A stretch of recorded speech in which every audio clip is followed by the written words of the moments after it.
Hello बच्चों, matric वाला YouTube channel पर आपका फिर से स्वागत है। ये क्लास 10th के वास्तविक संख्या का प्रश्नावली 1.1 का वीडियो है। यह प्रश्नावली हम लोग NCERT बुक से पढ़ने वाले हैं। तो चलिए वीडियो को शुरू करते हैं। वीडियो को शुरू करने से पहले यदि आप हमारे चैनल पर नए हैं तो चैनल को लाइक, सब्सक्राइब, शेयर करना ना भूलें। साथ ही साथ बेल आइकन को भी दबा दें ताकि हर नए वीडियो का नोटिफिकेशन मिलता रहे।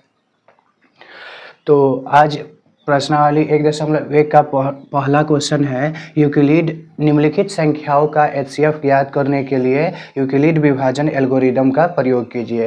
तो यूक्लिड विभाजन एल्गोरिदम क्या होता है? यह एक चरणबद्ध प्रक्रिया है, यानी स्टेप बाय स्टेप एक प्रक्रिया है जिसमें क्या किया जाता है, विभिन्न समस्याओं को हल किया जाता है। पिछले वीडियो लेक्चर में इसके बारे में थ्योरिकल कंसेप्ट में विशेष रूप से बताया गया है। यदि आपने उसे नहीं देखा है तो इसके डिस्क्रिप्शन में लिंक दे दिया गया है, आप वहां से उसे देखिए, फिर इस वीडियो को देखिए, तब आपको ज़्यादा से ज़्यादा समझ में आएगा। ऐसे यहाँ भी हम बताएंगे, फिर भी आप पहले उस वीडियो को यदि देख लेते हैं तो आपका कॉन्सेप्ट क्लियर हो जाएगा। तो यूक्लिड विभाजन एल्गोरिदम में क्या होता है, सबसे पहले उसको समझने से पहले आप ये समझिए, जैसे हमें 5 से भाग लगाना है 13 को, तो 2 मरतबे भाग लगेगा 10 और शेष हमारा हुआ 3। तो ये हमारा भागफल, और ये इसको शेषफल बोलते हैं, इसको भाजक बोलते हैं और इसको भाज्य बोलते हैं, इसको भाज्य बोलते हैं। और इसके बीच क्या है, एक संबंध है। इसके बीच क्या संबंध है, भाज्य बराबर भाजक गुने भागफल जोड़ शेषफल, जोड़ शेषफल। यानी कि भाज्य बराबर क्या होता है, भाजक गुने भागफल जोड़ शेषफल। तो यदि हम भाज्य को A माने, भाजक को B, भागफल को Q और शेषफल को R, तो हमें क्या, इसे क्या प्राप्त हुआ, A बराबर भाजक को B माने और भागफल को Q और शेषफल को R, तो हमारा प्राप्त हुआ A बराबर BQ प्लस R। तो यही तो हमारा विभाजन एल्गोरिदम है। अब A बराबर BQ प्लस R जहाँ 0 से बड़ा या बराबर होगा R, यानी कि हमेशा शेषफल क्या होगा, 0 से बड़ा होगा, नहीं तो 0 के बराबर होगा, लेकिन B से छोटा होगा। तो ये क्या बात हुआ, तो ये बात ये हुआ कि जैसे हम भाग देंगे तो कभी भी हमारा जो भाजक है वो शेषफल से बड़ा नहीं होगा, लेकिन शेषफल क्या होगा, या तो 0 होगा और नहीं तो 0 से बड़ा होगा। 0 से बड़ा होगा लेकिन कभी भी भाजक से शेषफल बड़ा नहीं होगा। वही ये बात लिखल है कि शेषफल हमारा क्या है, या तो 0 होगा नहीं तो 0 से बड़ा होगा। शेषफल या तो 0 होगा नहीं तो 0 से बड़ा होगा, लेकिन भाजक से हमेशा शेषफल क्या रहेगा, छोटा। जब भी आप भाग बनाते होइएगा तो देखते होइएगा जो हमारा भाजक है उससे शेषफल हमेशा क्या आता है, छोटा ही आता है, बड़ा नहीं आता। जैसे ये देखिए, भाजक हमारा 5 है लेकिन शेषफल हमारा क्या है, 3 है। कुछ और ने उदाहरण ले लीजिए, जैसे 10 का भाग मारे, इसको बनाएंगे तो 8 मरतबे 80, 3 मरतबा आपको 30, यहाँ हमारा शेषफल क्या आया, 6 आया। तो देखिए भाजक हमारा 10 है, शेषफल 6, यानी भाजक से हमेशा शेषफल क्या होता है, छोटा होता है। एक अन्य उदाहरण लीजिए, 11 का भाग लगाएंगे 2 मरतबे 22, उसके बाद 6 मरतबे 66, अब हमारा 4 बचा, 0 मरतबे 4।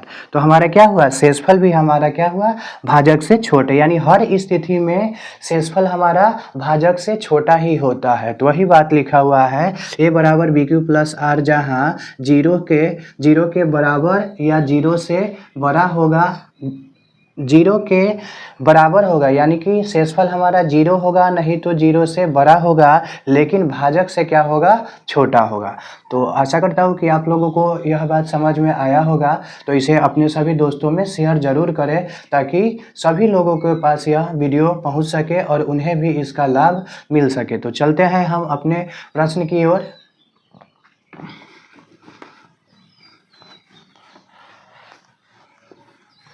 तो हमारा प्रश्न है, यूक्लिड विभाजन एल्गोरिदम का HCF ज्ञात करने के लिए क्या करना है, निम्नलिखित संख्याओं का HCF ज्ञात करने के लिए यूक्लिड विभाजन एल्गोरिदम का प्रयोग करना है। यदि प्रश्न आपको यहाँ नहीं दिखाई दे रहा है तो बगल के स्क्रीन पर भी प्रश्न दिया गया है, आप वहाँ देख सकते हैं। चलिए तो प्रश्न को हल करते हैं। तो लिखेंगे माना a बराबर 225, बड़ी संख्या को a मानेंगे और छोटी संख्या को b मानेंगे। बड़ी संख्या को a मानेंगे और छोटी संख्या को b मानेंगे। तो लिखेंगे a बराबर BQ प्लस R से जहाँ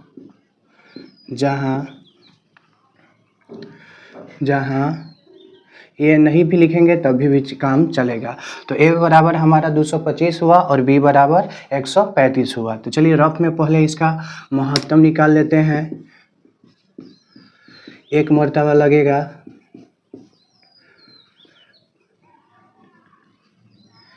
5 से 5 गया 0, 12 से 3 गया 9 और ये हमारा कट गया 135। फिर हमारा एक मर्तबे लगेगा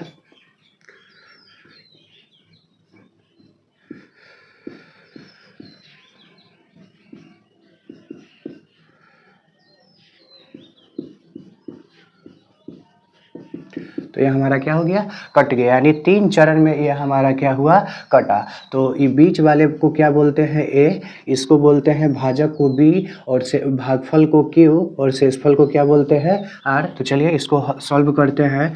तो 225 बराबर 135 गुने 1 जोड़ 90। तो हमारा शेषफल यहाँ पे शून्य नहीं हुआ तो लिखेंगे r इज बराबर शून्य नहीं। उसके बाद दूसरा स्टेप में ये हमारा a b q r। तो a हो जाएगा हमारा 135, b हो जाएगा 90, q हो जाएगा 1 और r हो जाएगा 45। यहाँ भी शेषफल हमारा शून्य नहीं आया। अब अगला स्टेप में a हमारा हो जाएगा 90, b हो जाएगा 45, q हो जाएगा 2 और शेष हो जाएगा हमारा शून्य, यानी कि यहाँ पे r हमारा क्या आ गया, शून्य आ गया, यानी शेषफल हमारा 0 आ गया। तो लिखेंगे चूँकि यहाँ अंतिम भाजक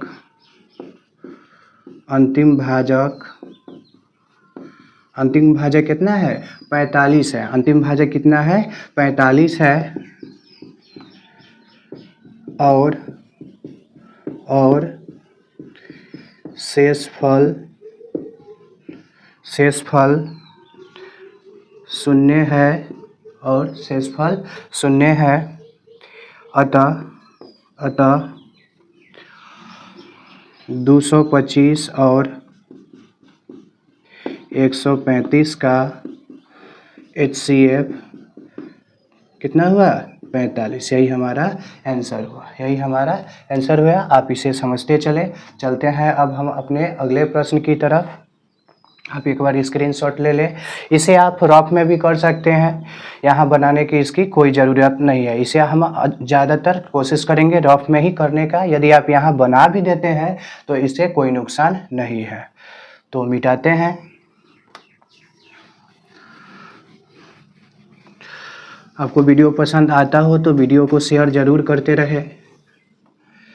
अब हमारा प्रश्न नंबर 2 है।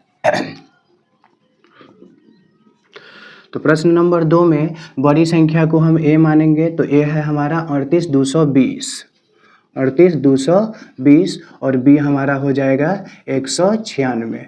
तो चलिए इसे बनाएंगे। तो लिखेंगे a बराबर BQ प्लस R से। तो a हमारा हो जाएगा 38,220 बराबर b हमारा हो जाएगा 196 और 196 हमारा कितना मरतबे लगेगा, 195 मरतबे। और एक ही स्टेप में यानी एक ही चरण में शेषफल इसका क्या आ जाएगा, शून्य आ जाएगा। एक ही चरण में इसका शेषफल शून्य आ जाएगा। तो लिखेंगे r बराबर 0। तो यहाँ हमारा क्या हो गया, लिखेंगे चूँकि यहाँ अंतिम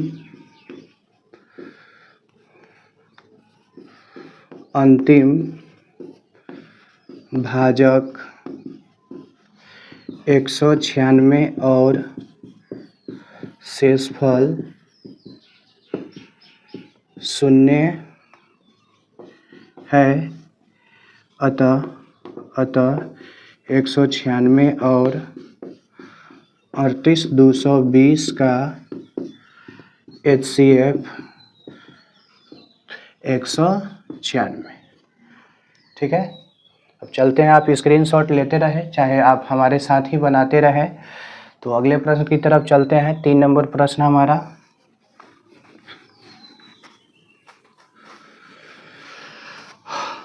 आठ सौ सड़सठ और 255 है। तो 867 और 255 है, 3 नंबर हमारा प्रश्न है।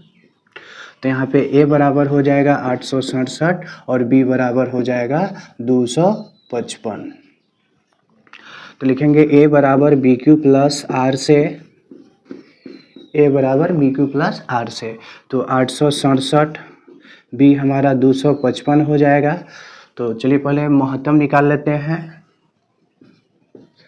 255 बराबर 867, तो 3 मरतबे लगेगा। 5 तेई 15 के 5, 5 तेई 15 1 16, 3 दूनी 6 1 7, 5 तेई 15, 5 तेई 15 1 16, 3 दूना 6 1 7, 7 में से 2 गया 5, 7 में से 5 गया 2, ये हमारा 0 102। अब 255 हमारा 1 मरतबा लगेगा, नहीं 2 मरतबा लग जाएगा। 2 दूना 4 और 2, इसको घटाएंगे तो आएगा 1, और ये हमारा हो गया 5, ये कट गया। अब 102, 2 मरतबे लगेगा 102, और हमारा ये क्या हुआ, शेषफल कट गया। यानी 3 चरण में ये हमारा क्वेश्चन बन गया। तो पहला हो गया हमारा 867, यहाँ पे हमारा Q है 3 और शेष है 102, तो हमारा R बराबर 0 नहीं आया। दूसरे स्टेप में a बराबर 255, b बराबर 102, q बराबर 2 और शेष बराबर 51, फिर हमारा शेषफल 0 नहीं आया। तीसरे स्टेप में 102, a बराबर 102, b बराबर 51, q बराबर 2 और शेष बराबर 0, यानी कि शेषफल हमारा क्या आ गया, 0 आ गया। तो लिखेंगे चूँकि यहाँ अंतिम भाजक 51 है और शेषफल 0 है, अतः 867 और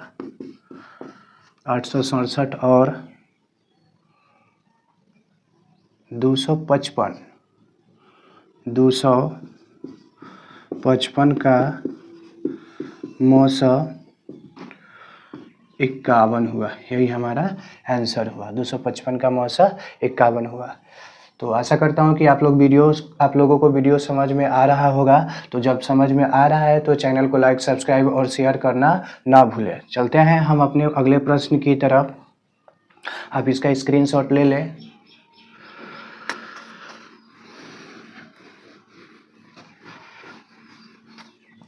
हमारा अगला प्रश्न है, दर्शाइए कि कोई धनात्मक विषम पूर्णांक, दर्शाइए कि कोई धनात्मक विषम पूर्णांक 6q प्लस 1 या 6q प्लस 3 या 6q प्लस 5 के रूप का होता है। ऐसे तो ये प्रश्न अभी पिछले 10 साल में, पिछले 10 साल कहते पिछले 5-6 साल में एक भी बार बोर्ड द्वारा नहीं पूछा गया है, लेकिन प्रश्नावली में दिया गया है, तो इसे सॉल्व जरूर करेंगे। तो इसे चलिए आइए हल करते हैं।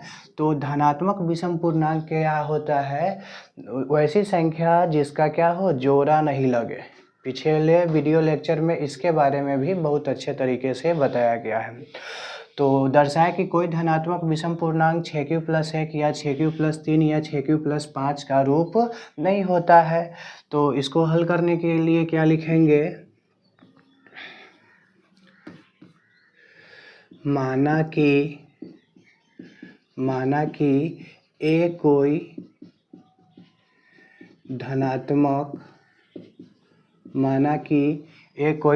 धनात्मक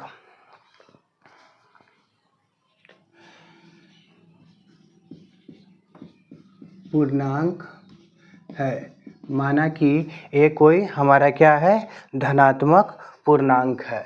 तो ए हमारा धनात्मक पूर्णांक है, तो बी बराबर क्या हो जाएगा 6 और आर बराबर क्या हो जाएगा 0 1 2 3 4 5। क्या इसका b बराबर 6 भी होगा? तो नहीं, कभी भी इसका b बराबर 6 नहीं होगा, क्योंकि भाजक से हमेशा क्या होता है, शेषफल छोटा ही होता है या शून्य होता है। तो अब लिखेंगे a बराबर बी क्यू प्लस आर से जहाँ यहाँ पे ये लिखना जरूरी है, जहाँ शून्य से शेषफल या तो बड़ा होगा नहीं तो बराबर होगा, लेकिन b से क्या होगा, छोटा होगा, लेकिन b से छोटा होगा। तो चलिए लिखते हैं, जब r बराबर क्या हो, r के स्थान पर हम लोग 0 रखेंगे तब। तो a बराबर b क्या माने हैं, 6 माने हैं, और q हमारा q है, और शेष के जगह पर क्या रखना है, शून्य। तो हमारा क्या आएगा, a बराबर 6q आएगा, a बराबर 6q आएगा। आप डायरेक्ट भी लिख सकते हैं 6q, क्योंकि शेषफल जोड़ने पर हमारा इतना ही बचेगा। अब दूसरा स्टेप में जब r के जगह पर क्या रखेंगे, 1 रखेंगे, तो a बराबर 6q प्लस 1। उसके बाद जब r के जगह पर 2 रखेंगे तो a बराबर 6q प्लस 2। जब r के जगह पर क्या रखेंगे, 3 रखेंगे, तो हमारा हो जाएगा a बराबर 6q प्लस 3।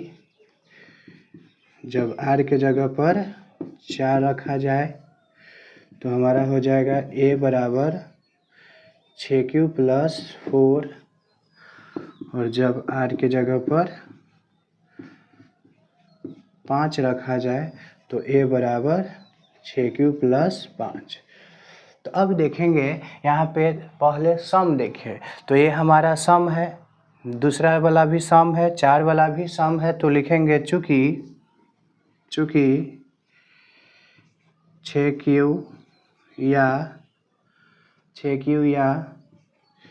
6q प्लस 2 या 6q प्लस 4 धनात्मक सम पूर्णांक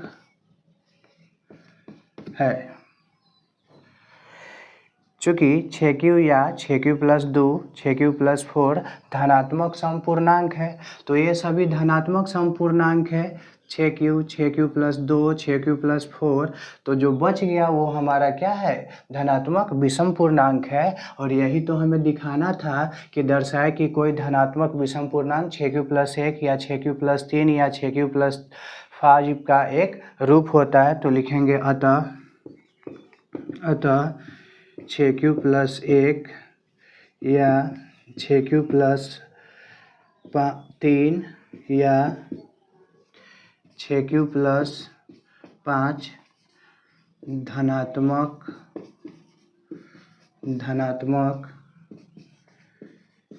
विषम पूर्णांक है। हमारा क्वेश्चन क्या हो गया, सॉल्व हो गया। अब चलते हैं हम अपने अगले प्रश्न की ओर। बोर्ड में तो जगह नहीं है तो इसे मिटाना पड़ेगा, तो चलिए मिटाते हैं। आप चैनल को लाइक सब्सक्राइब और शेयर ज़रूर करते रहें। अगला प्रश्न है, किसी परेड में किसी परेड में 616 सदस्य वाली सेना की एक आर्मी टुकड़ी को 32 सदस्य वाले एक आर्मी बैंड के पीछे मार्च करना है। दोनों समूह को समान संख्या वाले स्तंभों में मार्च कराना है। तो उन स्तंभों की अधिकतम संख्या हमें क्या करनी है, ज्ञात करनी है। जैसा ही अधिकतम बोला तो हम समझ जाएंगे कि क्या है, हमें महत्तम समावर्तक ज्ञात करना है। अगर न्यूनतम संख्या बोलता तो हम यहाँ पे लघुत्तम निकालते, लेकिन अभी अधिकतम संख्या ज्ञात करना है, इसलिए हम क्या करेंगे, महत्तम समावर्तक ज्ञात करेंगे। तो आइए चलिए शुरू करते हैं। तो लिखेंगे इसका हल करेंगे।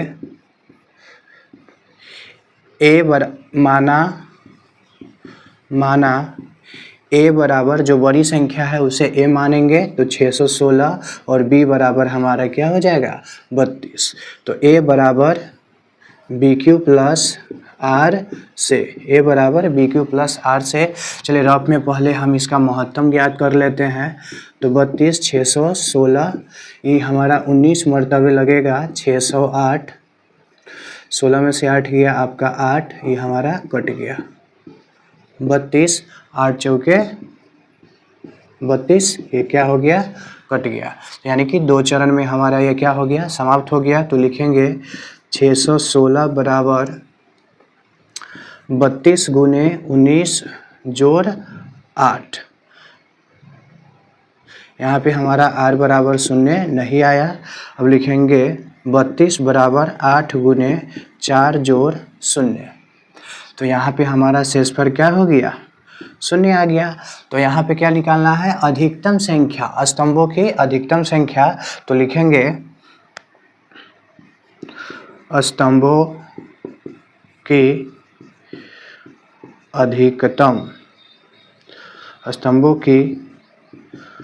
अधिकतम संख्या कितना हो जाएगा, हमारा 8 होगा। तो आशा करता हूँ कि आपको अभी तक पढ़ाया गया सभी वीडियो लेक्चर समझ में आया होगा। तो सभी समझ में आया तो आप चैनल को लाइक सब्सक्राइब शेयर ज़रूर करें। आपका एक लाइक सब्सक्राइब शेयर मुझे बहुत ही मोटिवेट करता है। एक बात और कि आप लोग वीडियो को केवल देखते हैं, बहुत से लोग वीडियो को केवल देखते हैं, उसे लाइक सब्सक्राइब शेयर नहीं करते हैं। तो उन लोगों से रिक्वेस्ट है कि आप लोग चैनल को लाइक सब्सक्राइब शेयर ज़रूर करें, ताकि बिहार के हर बच्चे को इसका लाभ मिल सके। और इसी के साथ मैं आपसे विदा लेना चाहूँगा। धन्यवाद।